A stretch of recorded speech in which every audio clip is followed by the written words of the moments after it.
want, what you want. Come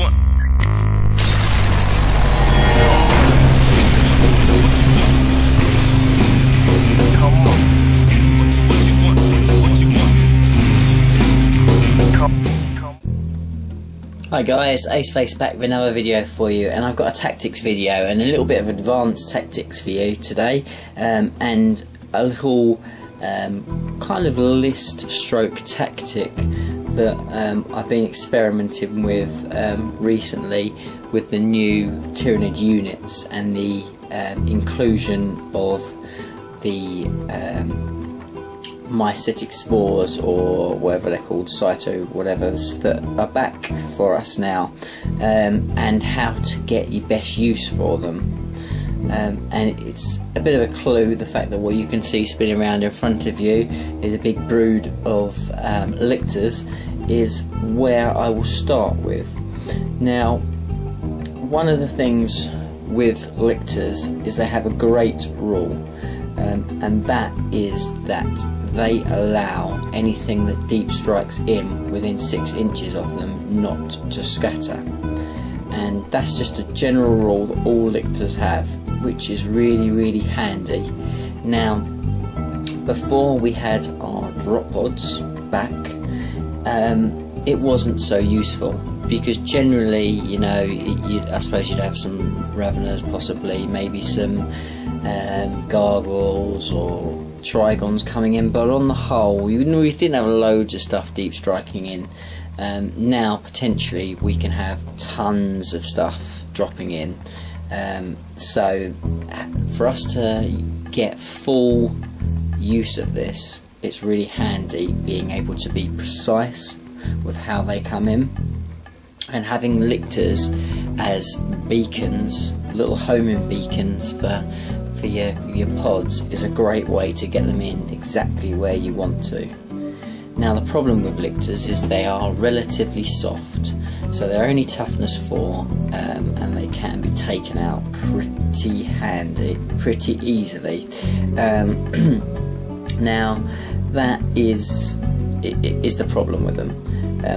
Particularly, you know, you've got one brood of them, they get focused, the enemy can see what you're doing and takes them out. Now, using some of our formations, we have a formation called Death Leaper's Assassin Brood. Now, this is a formation that's kind of not fantastic, or it wasn't up until now. Now it's kind of awesome for what it can do, particularly on this drop pod style list, because what you can do with this is basically the Death Leaper's Assassin Brood. The formation is made up of a Death Leaper and 5 Lictor broods.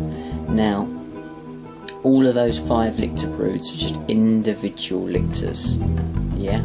They all consist of just 1 Lictor, so that's 5 independent units of Lictors and the Death Leaper. So that means you then have homing beacons potentially all over the deployment, all over the battlefield. Now, what you can do then is literally when you infiltrate, you can infiltrate these guys all over the place, meaning that the enemy just cannot deal with all of them, or is going to struggle to deal with them all, or work out where it is you want to come in. It gives you an awesome distraction tactic, but it also gives you a real controlled deployment of what's coming in from deep strike. Now, I'll give you straight away one warning with this. The warning is that if you come across a battlefield with not lots of terrain, potentially you're going to make them quite vulnerable, because you do not want these guys out in the open, because they have stealth, so they're going to be quite well hidden normally in terrain, which will give them quite a decent cover save, particularly if you can get them hidden. That's the best place for them altogether. But if they're out in the open, they are very vulnerable. The other warning is this will almost certainly give away first blood if you don't get first turn and get up in their face quick enough with other things, but there's a good chance this will give you first blood. So you have to go out with this tactic knowing that you will lose first blood, but hopefully you will win the bigger battle overall, which is what you want to do. So by using this, you can literally spread your lictors all over the board to mean that you know exactly where your deep strikers are coming in. Then what I would do, the next move, is I would take the Swarm Lord. Now the Swarm Lord means that you have got +1 to your reserve rolls, which means that your units from Deep Strike are coming in on a 2+. That is phenomenal. That is really, really good. It's going to mean that everything's basically going to drop in where you need to. So the enemy has got 1 turn to get rid of these guys, to stop your things being pinpoint perfect where they're coming in from. Particularly if you think that potentially these guys could move another 6 inches in their movement phase, then your guys can deep strike anywhere within 6 of them. You've got like 12 inches from where they are in their initial position to really make them absolutely awesome at getting things where you want them to be. So you want the Swarm Lords because you're giving you that +1. You also want to put that Swarm Lord into a pod. He doesn't need to be on the board to give you that +1, he just needs to be in your army. So that means you chuck him in there, he's going to come in. The Swarm Lord dropping in where you want him is incredibly scary.